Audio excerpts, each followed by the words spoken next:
Et Ce nom ne vous dit rien? Fournier, il y en a des pages dans l'annuaire. Votre femme n'est-elle pas une demoiselle Fournier? Je ne sais pas si c'est possible. Enfin, vous n'allez pas prétendre, monsieur le secrétaire général, que Libernet est un parent de ma femme. C'est son grand-père, monsieur. Comment? C'est son grand-père. Bonjour à tous. Vous avez vu la tête que fait Louis de Funès dans cet extrait tiré d'un de mes shorts que vous avez peut-être déjà vu? Le secrétaire général vient de jeter un froid et laisse Louis de Funès complètement muet. Aujourd'hui, on va parler de cette expression idiomatique très utilisée en français. Jeter un froid, c'est dire ou faire quelque chose qui coupe net l'ambiance.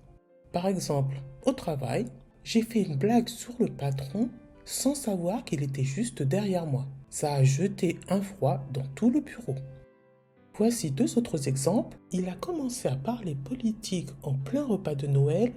Il a jeté un froid immédiatement. Un autre exemple entre amis, elle a raconté un secret embarrassant sur un ami commun. Ça a vraiment jeté un froid dans le groupe. Regardons un autre moment où le secrétaire général jette une nouvelle fois un froid. Monsieur le secrétaire général, j'adore le comique, c'est entendu, mais j'ai horreur de certains genres de plaisanteries. Monsieur, j'appartiens à un milieu où l'on n'a que très rarement l'occasion de plaisanter. C'est une manière très polie, très froide de dire « je ne plaisante jamais ». Pas de place pour l'humour, tout est extrêmement sérieux. Voyons quelques expressions proches de jeter un froid pour décrire un malaise ou une ambiance glaciale. Plomber l'ambiance, casser l'ambiance, mettre mal à l'aise, refroidir l'atmosphère. À vous maintenant de pratiquer un peu. Dans quelle situation l'expression jeter un froid serait-elle mal utilisée? A. À un dîner, quelqu'un s'adresse à sa voisine. Toujours célibataire? B.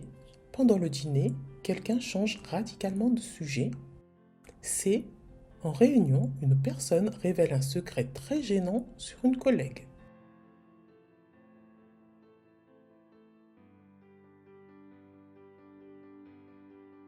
Et la réponse est B. Pendant le dîner, quelqu'un change radicalement de sujet. Ce n'est pas jeter un froid. Voyons maintenant rapidement pourquoi ce short est si drôle et ce qu'il révèle sur l'humour français. Ce qui fait rire ici, c'est le contraste sérieux-absurdité quand Louis de Funès apprend que Libernet est le grand-père de sa femme, le décalage entre le ton très sérieux du secrétaire général et sa longue justification pédante crée un contraste comique. L'autre chose qui fait sourire, Louis de Funès donne une leçon sur l'humour en disant « Monsieur le secrétaire général, j'adore le comique, c'est entendu, mais j'ai horreur d'un certain genre de plaisanterie. » Pour voir ou revoir le short complet et toutes les réactions de Louis de Funès, n'hésitez pas à aller le regarder après cette vidéo. Terminons maintenant cette vidéo avec une petite anecdote sur le film Hibernatus.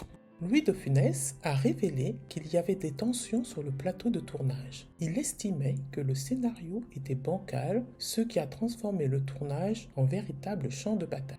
Pourtant, malgré ces difficultés, le film Hibernatus a rencontré un énorme succès en 1969 et reste un classique du cinéma comique français. Voilà, vous savez maintenant dans quel contexte utiliser l'expression « jeter un froid ».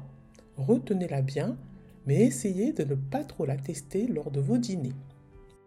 Je vous dis donc à bientôt sur Florilège pour d'autres vidéos sur le cinéma.